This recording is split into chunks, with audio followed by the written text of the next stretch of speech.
If you So I welcome you guys back again. Sorry for that. Sorry for that interruption. Yes. Sorry for that interruption. Like I said before, today we shall be discussing about the upcoming presidential election come February 25th, 2023. This Saturday. Now, this Saturday, it dey happen. So I said before that this election is the most important election for all of us as Nigerians. Is the most important election for all of us as Nigerians. So wherever you are, get prepared. What we want to know now is what we want to know now is what is the chances? What are the chances of Obi winning this presidential election in your locality?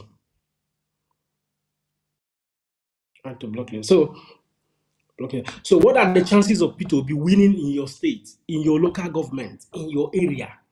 Are people actually talking about Peter Obi in your locality? Does Peter Obi stand a chance?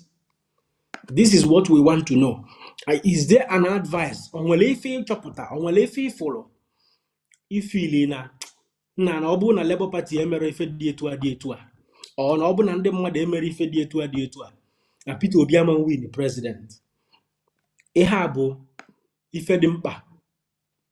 Ife a bụ ife dị mkpa anyị ji eme this broadcast.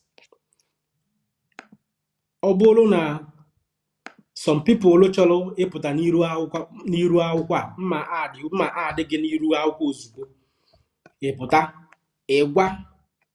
ịgwa ụwa Nigerians ife iji atụnyere Peter Obi, ife ndị mmadụ na-ekwu maka Peter Obi na your vicinity, na your locality, and ife iche ka eke isi chee ya n'ime obi gị. Peter Obi ọ ga-ewin kwa election a? Peter Obi ị ga-ewin kwa election a? Wetago site n'ike nke Chineke nna, ọ ga-ewin kwa ya. Isi na ọ ga-ewin ya, ka strategies ifili Labour Party nwere ike apply. Labour Party nọ na your local government, nọ na your state, nọ na your area. Ịmana politics is local. Ụbọchị election, everybody will go back to their villages, especially where you registered your vote. Everybody will go back. So many people will travel. Some of my friends who will come to Nigeria for this election. Some of my friends they are already in Nigeria. Ụfọdụ nọ na Lagos, ụfọdụ agbada go east. Then my friends not from the west, ụfọdụ ana go west. Excuse me, had to go ready to vote. So what does that mean? What it means is that now politics is local, and that is why I made this broadcast. Kedifa people na-eche maka Peter Obi na your village, na your locality. Are you already in your locality? What are people saying about Peter Obi? Ke the chances Peter Obi well? Onye nwere ala ọ ga-atụnyelu ndị obedient, ndị Labour Party. Please, I can bring you to the screen.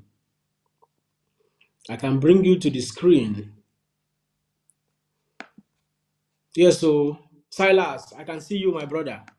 Yes, Obi for president. My brother Silas, Obi is for president. Adama nke aka. Obi ga-win ili president a site n'ike nke Chineke nna. Nya bụ ekpele onye ọbụla chọrọ a better Nigeria. Because na ụfọdụ ndị mmadụ emeligokwa ọnwụnwa, mana ife dịzi n'imeli ọnwụnwa bụ na ị na-edebe arụ na imeligo ọnwụnwa, ichefuo na onye nọ n'ụlọ n'ọdụ onye nọ n'ezi, onye nọ n'ezi n'ọlọ onye nọ n'ụlọ. If you live in the Western world, when you think you live in the Western world, that nothing in Nigeria concerns you, or that your children are citizens of any country you can think of, that they have succeeded in running away from the problems in Nigeria.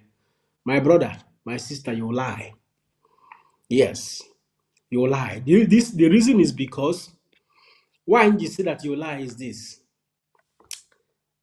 One of the problems I know in Nigeria But now a lot of people have eventually forgotten their roots. A lot of people in Nigeria moved out of Nigeria and they forgot everything about Nigeria. And the children they have in the Western world, some of them don't even know the name of the village where their father comes from. Some of you saw the video. One boy, Ebukobi, na interview one certain time. Ebukobi was now asking him, "What is your father's village? What is the name of your father's village?" The boy said, "Nigeria." You know, that is the type of children you will have if you think that what is happening in Nigeria does not concern you. What is happening in Nigeria concerns all of us. And because it concerns all of us, this election is for all of us. I beg, if you join, share this video. Share this video. We need this video to get to all obedient all over the world, even APC and PDP. Let them come. Let them come. Let them come and counter the fact that we are certain and happy that Obi will win this election. It is our prayer, it is our belief. So if you are joining, please share this video. Please, I am begging you. Share this video. We need to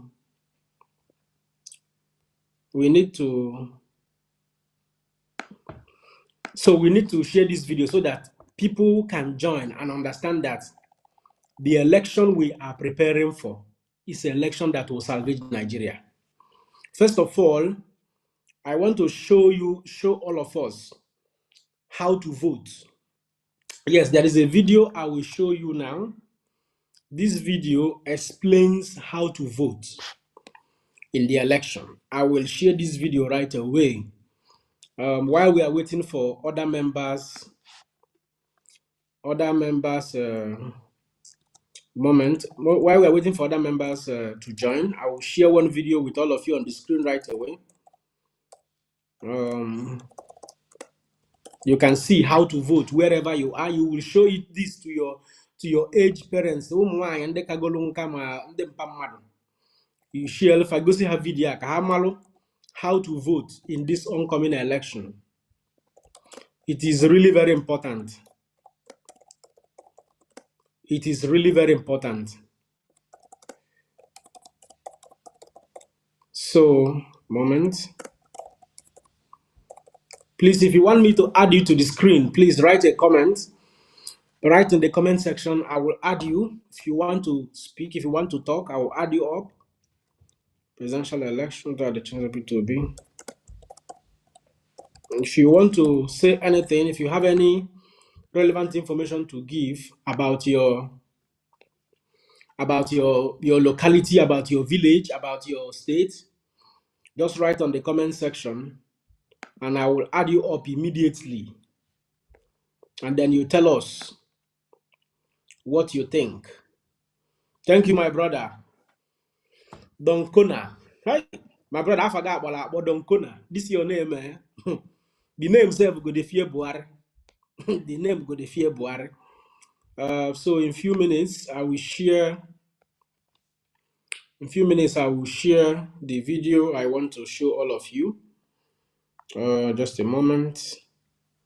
In a few minutes, I will share the video right away so that we will see the video of how to vote. It is really very important. It is really, really very important of how to vote wherever you are. So try to watch the video. Okay, I will show us the video right away now. I will show us the video on how to vote. So, just a moment. So when you get this video, try to show this video to the elderly people. They need to know how to vote.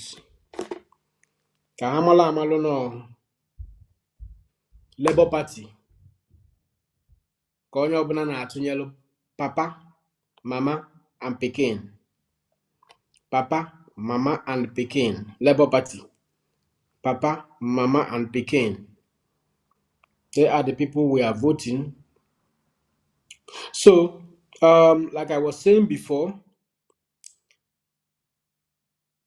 I also want to use this medium to let you know that you voting Peter Obi will bring a lot of changes in Nigeria. Let me give you an example. Let me give you an example. We have seen that our brother, Ike Kweremadu, one thing you must know is this. If you don't have a good president, if you don't have a competent president, the problem of Nigeria will continue. Look at Ike Kweremadu. Ike Kweremadu, our brother. Ike Kweremadu is an Igbo man. Ike Kweremadu, our brother.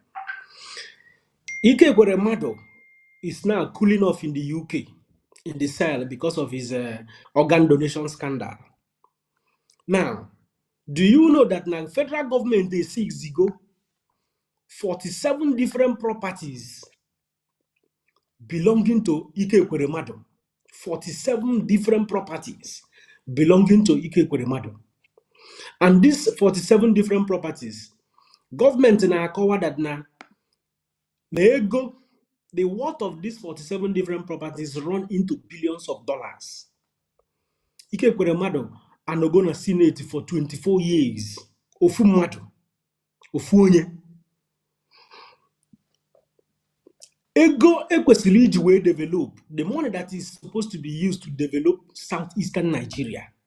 At least let me even not say southeastern Nigeria. That the money that is supposed to be used to develop Enugu State, at least his constituency. This money we are all embezzled, because if the money were not embezzled, what you ask yourself is what is Ike Kweremadu doing with 47 different properties, and the salary federal government in Akwe, the salary federal government in Akwe Ike Kweremadu, is it enough to buy all those properties that he bought? Is it enough? So, my dear brothers and sisters, this will tell you that now until you have a good president, people will continue to squander Nigerian money.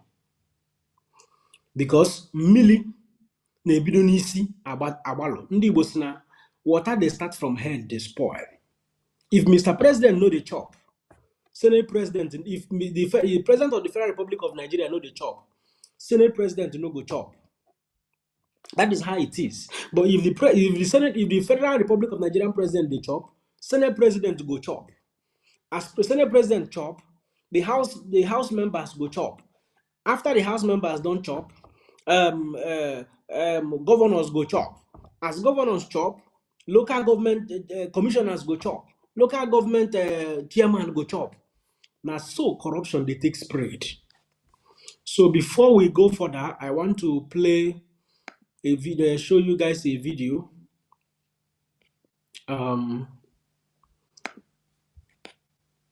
Okay, but before then, so why we are making this broadcast is this. It's a part of sensitization program. It's a part of letting Nigerians know what they are up against. For those of you who still believe that God will give us a good leader, yes, it is possible. But God walks through people. God walks through systems and structures. God walks through human beings like you and I. God cannot come from heaven to help you and I. That was why, for God to redeem man, God had to send Jesus Christ to come and redeem man. Chineke nna ama nsikwe n'eluigwe gbadata n'ụwa ịbịa nyere anybody aka. Ọ mmadụ ka Chukwu ga-use wee nyelụ gị aka. Ọ mmadụ ka Chukwu ga-use wee nye gị ọrụ. Ọ mmadụ ka Chukwu ga-use wee meere gị ife ọbụla ị na-ahịa through faith. And that is why in Jagul now after government, after God, the next person but government. After God, the next is government.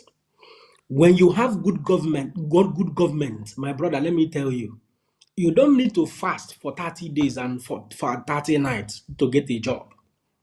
If you get job, some people will not get job for Nigeria. The moment they enter abroad, the moment they enter Yankee, they get job. Some people will no get, will no sabi book for Niger. The moment they enter abroad, some of them they go begin sabi book. Some people where you talk say they no go ever they useful for life. Some people where you talk say na nandi anagoni nandi Bazulu. The moment they enter abroad, they become successful. The things they be do gabala faniru. The reason all because of good governance. Inwe good governance. Okanyuku Ghana, Amosu Ghana, Iwogu Ghana. Because people are among the time, the true worshippers of God. And when good governance in Nigeria, that is the time you will know who and who loves God, who and who truly loves God. Yes, like in our brother, now. My brother, people that love God because of who God is. They are not going to church to beg God for anything. They go to church because they love God. They go to church because they want to serve God. Even very few people can afford. And then the very few people when you know that God is you people that truly believe in God, you will see them. That is when you will see those people that truly believe in God. Because government they make even or them government they make everything or they almost perfect. You go see how asking education how bachelor's degree no 3 years 3 years go check your graduate you come out. And the moment you are graduating, all you got you need the you got what I mean. So good governance is very important for Africa. Good governance is very important for Nigeria. In where good governance, I tell you most solemnly, my brother, when we have a competent president who is not corrupt in Nigeria, forget it. Forget it, Africa ejebego. Because a man no gidezi si Lagos ba moto jebe Bini, mo si Bini ba moto jebe Lagos, mo si Bini ba moto mo si Anambra ba moto jebe Ugwu Hausa, ebe na eje for miracle, na je cho miracle. You need to see cho miracle anywhere. Because through the government, God will perform the greatest miracle that you would ever wish for. Sitting a good government, Chineke ga-eme ife ịrịbama nke ọ bụla ife ịrịbama ọbụla ịyọlụ Chineke nna Chineke ga-eme ya through the government. That is why anyị ji agbasa ozi ọma. Ụmụnne m, ọ bụrụkwa na ife niile bụ amosu, ọ bụrụkwa na ife niile bụ ọgwụ. Ụfọdụ problem anyị na-enwe n'Africa, anyị na-enwe na Nigeria bụ agụụ due to bad government, due to bad governance. Ụfọdụ problem a na-enwe na Nigeria bụ due to bad governance. If mmadụ si na ọ dị possess because na agụụ emegidego onye ahụ ọ dị olukwu very tattered. Onye agụụ na-agụ a na-enwere uche. Onye agụụ na-agụ a na-amara ife. Onye dala ụbịamụ na-enwere uche. Ndị Igbo na-ekwu n'okwu na onye dala ụbịamụ enwere ọnụ okwu and ọ na-enwere uche. Onye bụ ife na-eme many a times. When you see somebody who is very poor, you begin to say that he is possessed, or that his ancestors are fighting against him, or that his enemies are after his life. There is no enemy that is after the person's life.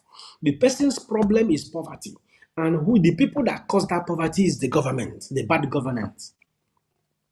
Any senator eji wee dozie his senatorial district into 10, well, only 1% Jena constituency projects, 9%. That is the problem we have in Nigeria. And it must stop. It must stop with Peter Obi emerging as the president of the nation. If Peter Obi emerges as the president of Nigeria, my brother, believe you me, Peter Obi is a competent man, is a man of character. Peter Obi does not tolerate any form of cheating. And because he does not tolerate that, he will influence every other sections, every other arms of government in Nigeria, because he's young and agile. This is why we decided to make this broadcast, to let you know that now voting for a man that will give you 100,000 on Saturday, you will eat that money for 1 month. After 1 month, you go back to square one where you used to be. That 100,000 naira cannot solve your problem. That 200,000 the man will give you will not solve your problem. That 20,000 that man will give you will not solve your problem. Voting for Peter Obi does not only solve your personal problem, you are solving the problem of your unborn children. Because it was after Peter Obi came into politics, came into the presidential race, that politics changed in Nigeria. Politics became very interesting. So you now imagine when he now becomes the president. Imagine when Peter Obi now becomes the president. Imagine how Nigeria will be. What will be the state of Nigeria? Peter Obi will change the face of Nigeria. At the international level, ụfọdụ obodo ka na-afụ Nigeria as ndị ori. Ụfọdụ obodo ka na-afụ Nigeria as ndị na-egwu wayo. Ụfọdụ obodo ka na-afụ Nigeria as ndị na-amara ife. Mana ife o ji dị etu a bụ na leadership anyị abịago wee mebie obodo anyị, that na ebe ọbụla anyị jezere ndị ọcha na-afụ anyị, a na-afụ anyị asị ndị ori. Ndị ọcha na-afụ anyị, a na-afụ anyị asị ndị na-enwere olileanya. Ndị ọcha na-afụ anyị, a na-afụ anyị asị ndị na-achọ opportunist, ndị na-achọ ebe fa ga-ezu ife. O nwere some places ga-abịa na-aga n'obodo oyibo asị onye isi ojii, so people fụ ga na-ekili gị etu a ka ga-esi wee na-enyo gị. People will be busy looking at you in some places. People will be busy looking at you because na Igbo a black man, because na Igbo onye isi ojii. Kedu ife a na-enele gị etu anwa? They believe ha ma na ndị isi ojii na politicians ha etipiago obodo fa, because ego niile anwa our leaders na-spend in abroad, ego niile anwa our leaders na-eji ego property in abroad. Iche na ndị ọcha ama ife, ha ma ife. They know. You will come carry billions of dollars, then they go to property. They will be laughing in their mind. See these black thieves. See these black thieves. This is how they will steal their money. My brothers, my sisters, I want you to know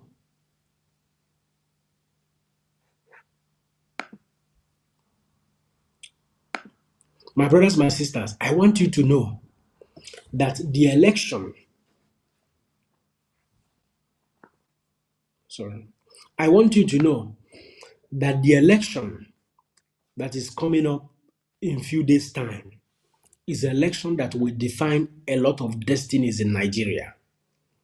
It's an election that will define the next trajectory for Nigeria. Whether you believe it or not, Obunebu, a Christian, Malamalo na also says that he who does his job well serves God better. It is your responsibility to go and vote, and it is your responsibility to vote right. Voting right means Nene records. Check the records of Bola Ahmed Tinubu. Check the records of Peter Obi. Check the records of Alhaji Atiku Abubakar. When you check the records of these three top runners, these three top presidential candidates, it is incomparable. It is incomparable. Onwere onye a ga-eji tụnyere Peter Obi. Onwere onye a ga-eji tụnyere Peter Obi. Peter Obi stand out crystal clean. All the crystal clear. Odole ewu na ọkụkọ anya na Peter Obi bụ nyanwa bụ the most competent to lead Nigeria forward. Governor Otom, the governor of Benue State, ajụgo ndị Igbo. Ọ jụrụ na ajụjụ ndị Igbo. Ọsị unu, kedu na ife bụzi, kedu ife unu chọrọ, kedu ife bụzi nsogbu unu? Okwu unu na-eti mkpu ndị Igbo sị na a na-marginalize unu, na a na-marginalize unu. Yet, nwanne unu nwoke bụ Peter Obi came out. Una divide your unu. Politicians get divide ya unu.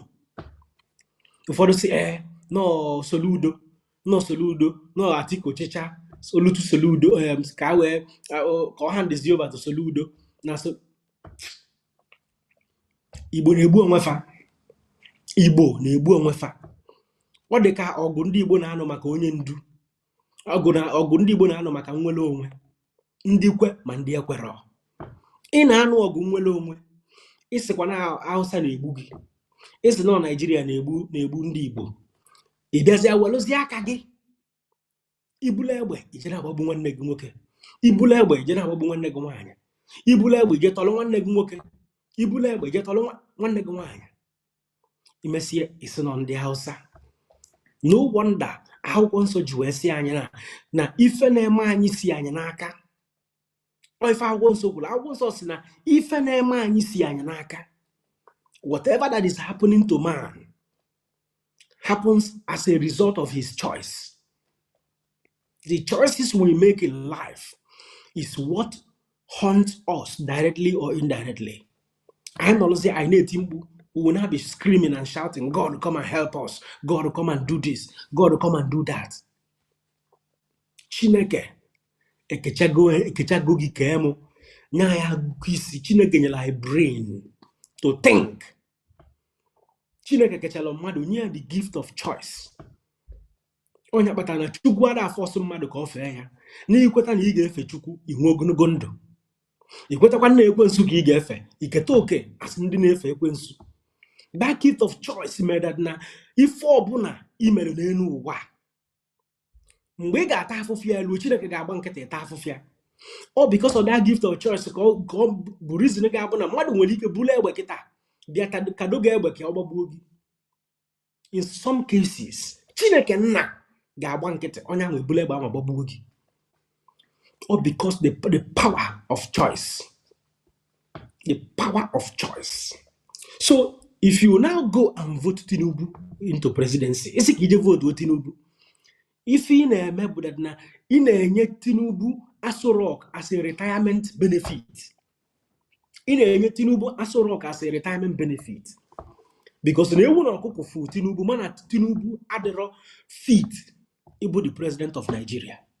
And a Hukwana maka Atiku vice president, vice Obasanjo. Anya fugo na records, all the crystal clear. Etu Atiku si weli ego Nigeria. All the crystal clear if Atiku men na Nigeria. When he was in charge of privatization. Unofu video, one of the guys, one of the PA, yeah, na all video the guy made. All the things that the guy exposed. So, don't have only bona no. Kedi feature onando. Ikekwe ọbụna ụmụ enyi gị nwoke nọ na APC ọ na-enyebi ego, ọ na-enyebi ego. Mmadụ a ga-enyebigide gị ego, ego a na-enyebi gị enyebi ka ị ga-eji wee zụọ ụmụ gị, wee zụsị ụmụ gị wee nụta nwunye, wee mụta nwa, wee zụọ ụmụ nke fa. Ọ bụ ego nyebinye. Oti mgbu ịnọli na-etili onye Hausa mgbu, ịnọli na-etili. Kedu ife unu chọrọ bụ unu bụ ndị Igbo? Esozi m ọtọm, gọvanọ ọtọm wee na-ajụzi nye bụ ndị Igbo ajụjụ. Kedu ife unu chọrọ? Unu na-eti mgbu na marginalize unu, na marginalize unu. Unu ebido na anụ ọgụ nwere onwe. Chineke nna wee mee ofu onye n'ime unu na obukwuru na onye ala na Peter Obi abụrụ onye ala. Ofu onye n'ime unu, one of the best, wee pụta for presidency. Unu wee na-achọ ka unu wuo Peter Obi n'ala. Makwara na amal na Chineke nna abụrụkwa ụmụazị. Chineke nna abụrụ ụmụazị. Actions and reactions are equal but opposite. Every action you take today concerning the leadership of Nigeria in the upcoming election of 25th February on Saturday, every action you take will affect you directly or indirectly, whether you believe it or not.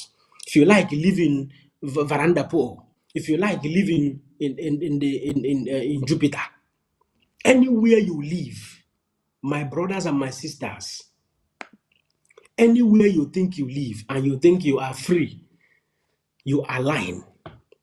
Now you open a one nigga nwoke anọ Nigeria, one nigga nwaanyị ga anọ Nigeria. Open na one nigga nwaanyị anọ Nigeria, your friend ga anọ Nigeria. Open na your friend anọ Nigeria. Again, welolo ọkwụ, your schoolmate ga anọ Nigeria. Onye ọkụ na-agba na bia a na-achụrụ nta oke. Onye ọkụ na-agba na bia ada achụ nta oke. Onye ọkụ na-agba na bia ada achụ nta oke. Time is right For us, Emalu need be educated, at least need go to secondary school. He dey get educated. He dey go informed. Emalu go the good from the bad. For this reason, Ikweselema na the best president, the best candidate for the president of Nigeria come Saturday this week bụ Peter Obi. Unless we just ile mkpụrụ obi gị. Mana ile mkpụrụ obi gị. Mgbe afụfụ ya ga-abịa akpọkwana Chukwu because na Chukwu amanza. Akpọkwana Chukwu amoso gị mee fasting for 2000 years. Chukwu amanza kwa gị. After God is the government. That is why I also say I respect the government of every nation. Respect the government of every nation. Even makato obolo ndị be anyị ndị Igbo na-azọ nwere onwe. Onwego onye dulu ndị Igbo ọdụ na mbụ sịfa na nwere onwe a na-azọ bụkwa na uche ka eji asị ya. Ịmansịkwana nne na-azọ nwere onwe si na amamme election na ala Igbo. One bugodu na enu na aga adịkwana against you. Because na obulu na esopụlụ the government of a nation. Kedu ka Chineke ga-esi ma amala wee wepụta mmadụ n'ime unu onye ga-azọpụta unu? Kedu ka Chineke nna ga-esi wee ma amala wee wepụta mmadụ n'ime unu onye nwere ike ịzọpụta unu n'afụfụ? Mgbe ụmụ Israel no exile no under captive na Egypt na nke Pharaoh. They were there for years. For years. Kedu ihe Chineke nna mere? Ọ bụrụ na ụmụ Israel adịghị edebe iwu Pharaoh over the years wee ekpere na-ayọ Chukwu, o nwere ike ọfịa Chineke nna arụ iwepụta Moses. O nwere ike ọfịa Chineke nna arụ iwepụta Moses ka o jee mee gịnị? Ka o jee liberate ya ụmụ Israel n'aka Pharaoh. In other words, obedience to the laws of the land is very important. Obedience to the laws of the land is very important. Don't neglect it. Onwere ebe dị mma n'ụwa niile mana ebe onye biko na-awachi.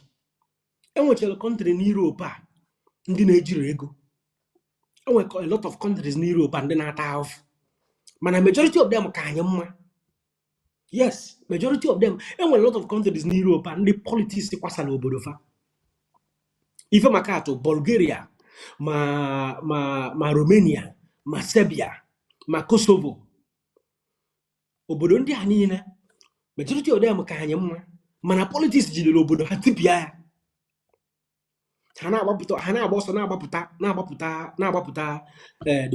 the western part of Europe. Majority of them. Enwere ofu onye obodo m mitiri onye Kosovo mụ na-ekwu okwu.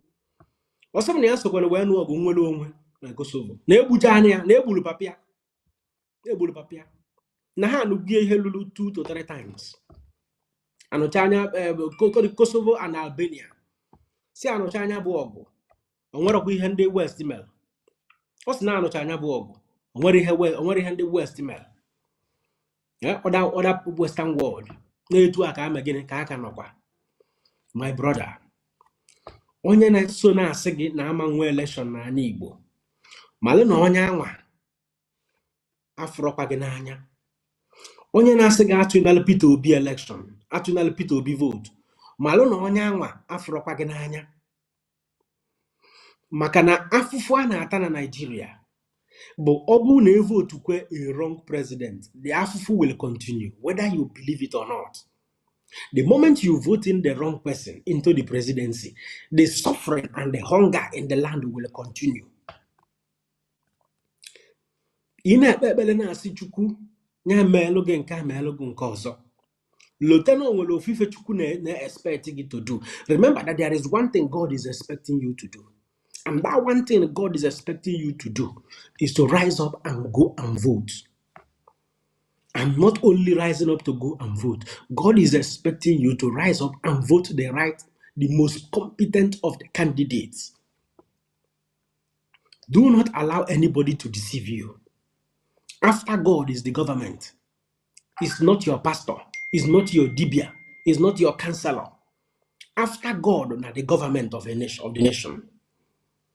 Yes, after God, the next is the government of the nation.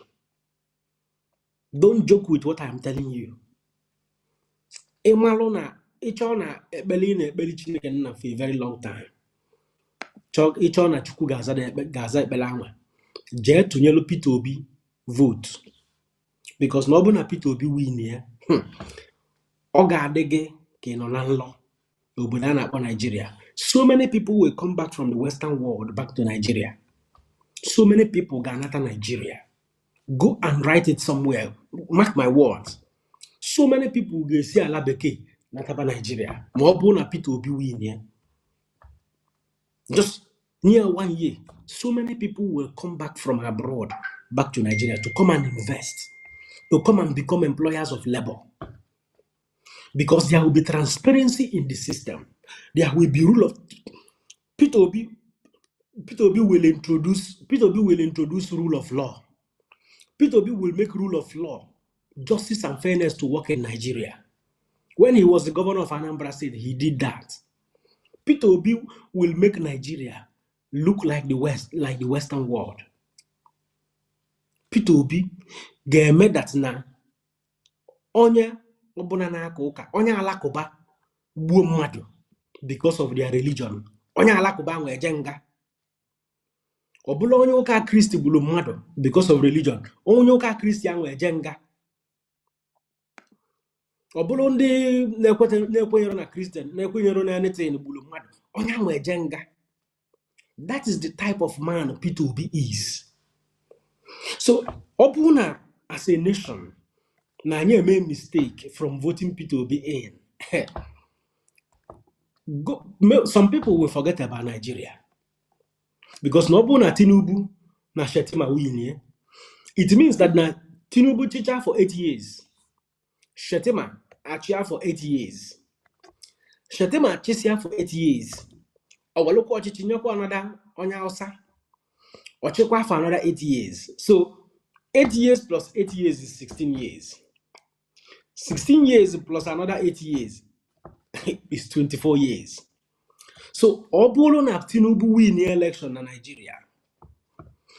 I will tell you to go forget about Nigeria for 24 years. Why did I say you should forget about Nigeria? Because the same thing that has been happening in Nigeria will still happen for another 24 years, if not worse. If not worse. So, this election, like I said before, is the most important election. In fact, this week is the most important week for us as Nigerians in this year, 2023. Saturday is the most important Saturday in this year. Excuse me. And that is why you must not take my words for granted. Start to talk to people. Let people support APC in the public. Ubose election, you Labour Party, Peter Obi, and the Baba Ahmed. Yes, Onya Ghana about smartness. Oboni na support PDP publicly. Ubose election, you Labour Party.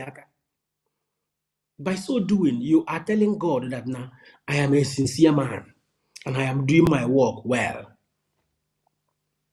If Obona Meloge, you were happy to yellow Peter Obi vote. Where get to yellow PDP more APC. Malopa amalo na mbede the repercussion no gabia. You will not be exempted. One of the problems I'm in Nigeria today is that now a lot of people they benefit from the bad leadership of Nigeria, from the bad governance. A lot of people are benefiting from the bad governance. And that is why, even among our celebrities, a lot of them doesn't want to talk. They are keeping quiet, even though majority of them are obedient.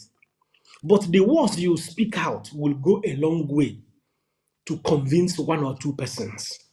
But they are all keeping quiet. You know why? Because they believe that their destiny belongs to Nigerian politicians. They believe that their success will come from Nigerian politicians. That is why our celebrities, majority of them are not doing anything. They are just there, docile, coming on live video and telling us to share the live video. Some of them coming to dance naked for us. That is the best they can offer. That is the best they can do. The time is right to rewrite the history of Nigeria. Ask yourself, what effort have I made to rewrite the history of Nigeria? Every time we'll be blaming our past leaders. What have you done to make Nigeria better? This is one question you should ask yourself before you go to bed this night. What have I done to make Nigeria better? Am I promoting good governance? Am I promoting good leadership in Nigeria? If you are not promoting good leadership in Nigeria, you are part of the devil that we are that we are crying and shouting at when we go to the church to pray. You are part of the devil that we are casting and binding. If you are not promoting good leadership in Nigeria, you are part of the Satan that we are shouting, die, die, die, die, die when we go to Mountain of Fire to pray. If you are not thinking about voting the best man in Nigeria, you are part of the evil that has kept Nigeria where it is. You must choose one. Eman George Ogega George. Yes. It is either you devote yourself publicly that you are ready to destroy Nigeria. Yes, say it publicly, let everybody know. Tinubu senior as a president in Obrego, Munya Bialo, such as yourself on the public television. Na Tinubu is not all about money. No Obrego corner. Obrego bullion van when a butelego no. Obrego, you went company na tax na Lagos State. So, Obun Obrego, just when you can, a question of boss and I would deal na Tinubu the compassion, and Tinubu is a compassionate man. Obun Obu a compassionate man, or Melo Nigeria Bele. Bandi Yoruba in a man, they also didn't have vote to Pitobi. If truly Tinubu is a compassionate man, let him show compassion to Nigeria and say to Nigerians, please go and vote Pitobi. I'm a compassionate man. But unfortunately, that is a lie. Unfortunately, that is a lie. I am lending my voice with other men and women of goodwill as an advocate of good governance. If Nigeria is good, Nigeria will be good for all of us. The other nations will respect us. Other nations will treat us with respect. Other nations will stop treating us the way they currently treat us. Nigeria is our own. Nigeria is our home. We all started from Nigeria. And that is why I am lending my voice, advocating for a good governance. If you make an election, I know what, but Peter will be winning the election. Okay, with them, I pray to God not to have a heartbreak. I pray to God not to have a high blood pressure. But I sincerely believe that na Peter Obi get win. Site n'ike nke Chukwu. Ọ bụrụ na iso n'ofu onye na-akpa nkata ka Peter Obi ya n'imeli. Ana m asị gị shame on you.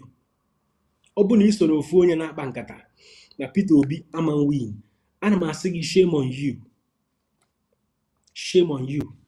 Especially if you are a Christian and you are part of the people plotting for Peter Obi's downfall in this election. I will say shame on you. You are not supposed to be a Christian. You kwesịrị ịdị na-eje ụka. You kwesịrị ịnọ n'anọ n'ụlọ. You kwesịrị ịbụ a believer of the gospel. Because you don't have the capacity. You don't know the truth. The Bible says, know the truth and the truth shall set you free. So when you say you are a Christian and you are plotting for Peter Obi not to win, you are not a Christian because you know the truth about who is the best candidate and you decide not to say the truth and you decide not to do the truth. Therefore, you are not qualified to be a Christian. You are not qualified anywhere to near the church. Yes, a lot of Christians in Nigeria are in this shoe. The only thing that entices them is where there is money. The only thing that entices them is where they will eat rice. The only thing that entices them is where they will laugh and drink alcohol. They don't understand that the Bible said that those who will serve God, who love God and will serve Him in spirit and in truth. Serving God in spirit and in truth gives you the ability to differentiate wrong from right, the ability to know the truth from the wrong. That is why the Bible said, to them that believe, He gave them the power to be called the sons of God. So if you are claiming to be a Christian, if you are a Christian and you are part of the people plotting for Peter Obi not to lead Nigeria, you are not a Christian because you do not have the power. Yes, you do not have the power. The Holy Ghost does not live inside of you. You do not possess what the characters of a Christian. Yes. Because it is only when the power comes on you, only when the Holy Ghost possesses you, that you begin to bear the fruits of the Holy Spirit. Yes. That is why the Bible says, by their fruit you shall know them. All the Nina and Ghana and Nigeria, they claim Christians, they never fast in 200 days, they never fast in 1 year, and yet they are unable to come out publicly and speak the truth. Because one of the things that makes you a Christian, to stand by the truth at all times without fear of even being killed by anybody. That is what makes you a unique Christian. So if you're a type of Christian, if you nah, man, no talk am. If I talk am now, they go say na me talk am. Nah, man, no talk am. If I talk am now, they go do like this. My brother, my sister, you are not a Christian. Yes. If you are a hypocrite, you are not a Christian. A Christian is one who is baptized in the Lord, who is baptized in Holy Ghost and power, is one who has received the power to be called the sons of God. You must be bold enough at all times to defend truth, to defend what is right. It is time in Nigeria for us to defend what is right. It is time for us in Nigeria to stand up firm and speak the truth as it is, as it ought. But some of you are hiding in your ignorance. Some of you are running away from justice. Some of you are questionable Christians. Some of you, I'm sorry to use that word. I always tell everybody I'm a Christian, but I'm a special Christian. Yes, I'm a Christian, but a special one. I do not think like most Christians do, and I do not act like most Christians act. I believe in God 100%, but the way some Christians behave, they are not supposed to be called Christians. The way some Christians think, they are not supposed to be called Christians. Election is your civic responsibility.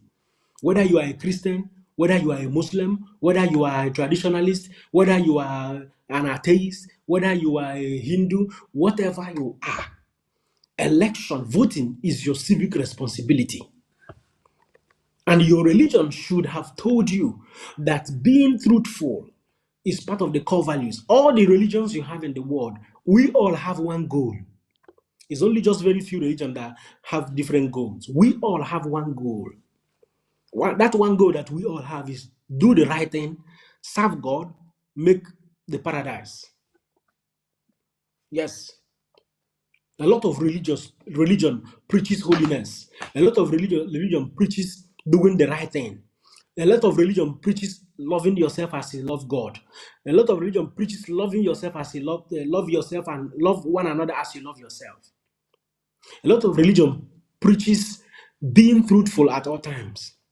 But when it comes to election, voting, everybody forgets that he is a religious man. Everybody forget about his religion. And I tell you, this is politics. This is politics. Politics, my food. That is why you guys have scattered Africa. That is why you people have scattered Nigeria. Because majority of you are hypocrites. No. Uka Christ. Unewelia melu a hiding place. You call yourself a Christian, but you can never come out and defend the truth. You call yourself a Christian. I don't know whether it is ignorance or wickedness or foolishness. A Christian must be able to stand firm and defend his faith. Defending your faith, it simply means defending and standing by the truth. Eziokwu. Akwụkwọ nsọ sị gị na ị ga-ama n'eziokwu. Eziokwu eme gị nwere onwe gị. Ị ga-ama n'eziokwu ka ị wee nwere onwe n'eziokwu. What is that truth we are talking about? Peter Obi na Tinubu na Atiku deka iweta this iPhone 14 Pro Max kita. without this Samsung, without this remote, the Bekita. 3 of them. Peter Obi, Peter Obi, Peter Obi. Let's zoom now. Peter Obi bu remote. Atiku bu this 14 ba. Peter Obi bu 14 Pro Max because it will function. Tinubu bu nka old Samsung. Atiku bu remote. And somebody is asking you which one is the best among these 3 gadgets. Which one is the best? This is iPhone 14 Pro Max. Somebody will blindly and tell you, no, this old Samsung. Or this old Samsung where the screen don't even break finish. That is what you see in our Christendom. If I be figure in Ghana in our Christendom. Mwado ga joge kita. Phone if na these 3 gadgets in Jinaka kita. Peter Obi iPhone 14 Pro Max. Tinubu bo Samsung this old Samsung where the screen don't tear. Atiku bo the remote. Mwado ga joge Christian na Nigeria. Only believe in our Lord and Savior Jesus Christ. When you say that I profess one God, Ijoya or say no remote but the best, or Ijoya say no phone but the best. That is what we see in the Christendom, Nigeria. People don't say the truth. Tomorrow, or next year back to the church, video shout about I receive, I proclaim, I prophesy. Those things cannot save. Those things does not develop a nation. Those things cannot save you. Those things does not save a nation.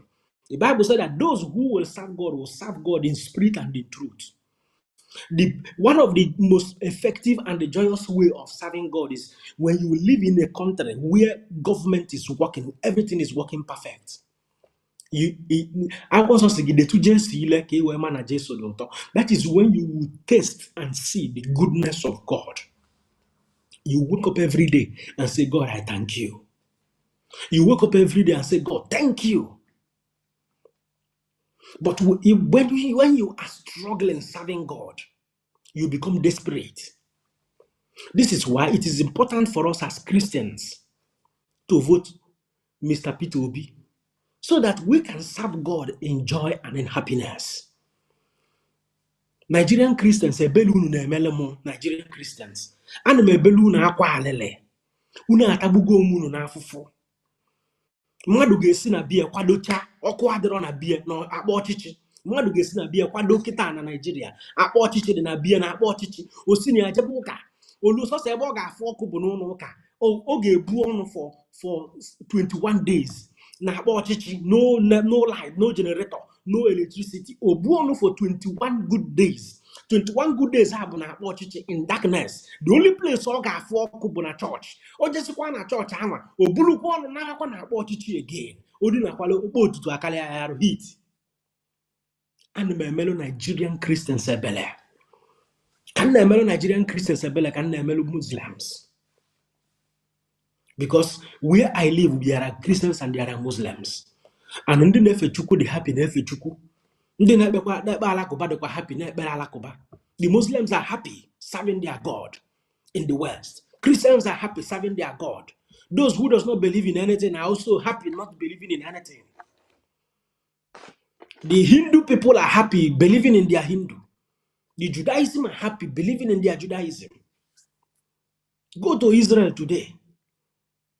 I spoke to a friend 2-3 days ago. My friend of mine. He saw me online. We lost contact for more than 7 years. He saw me online preaching one of the gospels. Or where was the phone number? Boom. Started talking. A very good friend way back. Or some Niano Israel. Money I go on a phone or some my brother.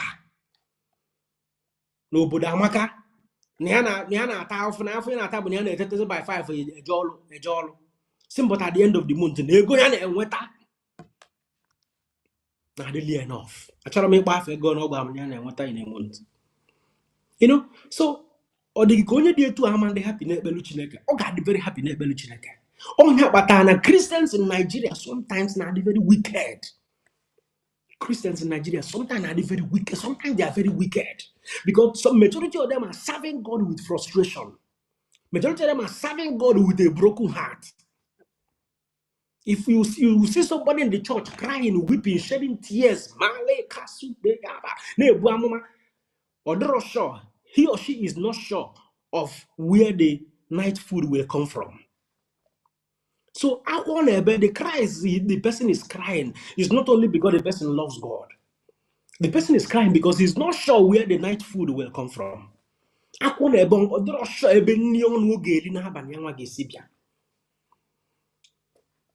we serve God in Nigeria with desperation and frustration. Do you want to continue serving God with desperation and frustration? If you don't want, then rise up and pick your PVC. Go and vote for Mr. Peter Obi and Ahmed Dati. These are the only competent people. If you don't trust yourself, trust me on this. I have lived in Nigeria for many years. And I'm living in Europe. I have been to about 7 countries in Europe. About 7 different countries in Europe. I have seen what westernization, how beautiful it is. I have seen what leadership, what it looks like. I have seen what good governance looks like. I have seen what a functional system looks like. I have seen what law and order looks like. You can't wake up and go and do anyhow. The government will put you in the prison. You will go to jail. A man no gide de tie mado de buo mado say because na Mohammed mo bu no the God of your religion, or because no believe on your own religion. You cannot try it. You can't try it. You ozugbo the government atwege na nga. Obu na iburu onye obodo, whether me onye obodo so go you want citizenship, they will deport you back to your country. You not here back to wherever you come from. There was one time in Denmark, somebody put a welu Quran, mom Quran oko in a broad daylight. Obalo Quran oko. Ndị alakụba chọka ebido riot ozugbo police kponye onye ọbụla n'ọsọ police kponye ozugbo everybody. Emecha ha ji maka deport some people. Ndị Syria ma ndị ifena. Mana ama m na odele fa amena. Ife ọbụla mere na Nigeria mmadụ wee mụọ Quran ọkụ. Ndị a ga-egbu ga-elu 2,000 people, if no more than that. Or because now I be in a lawless country. That is because we live in a lawless country. We live in a lawless country. I am an advocate of live and let live. I respect all religion, whether you are a Muslim, whether you are a Christian, whether you are, I respect all religion. But we need good leaders. We need good president. We need good governors. We need a good president who will respect the rule of law. We need a good president who can entrench the fundamental human rights. We need a good president who will make everybody count. A good president that will make everybody count in Nigeria. We need a president who will make everybody equal in Nigeria. We need a president who will make an Hausa man be equal to an Igbo man. Make an Igbo man be equal to a Yoruba man. Make a Yoruba man be equal to an Urobo man. Make a Urobo man be equal to a TV man. Make a TV man be equal to a Gala man. That is what we need. We need such a president. We don't need a president who will become president and tell you because South did not vote for me, I will not do anything for them. Because Southwest did not vote for me, I will not do anything for them. Because Southeast did not do anything for them, I will not do anything for them. That is wickedness. That is ignorance. That is uncivilization. That is backwardness, living in the mundane, living in the Stone Age. And yet these people call themselves religious men and women. They call themselves religious men and women. Yet, there is nothing to show for it. That is why I weep for Nigerians. I weep for Nigeria as a country. And I weep for Nigerians. Because the religion I practice in Nigeria,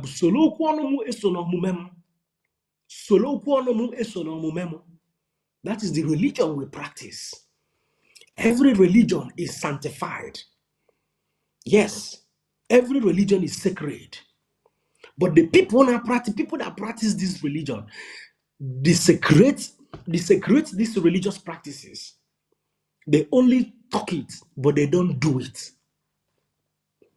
They know the right from the wrong, yet they don't want to do the right.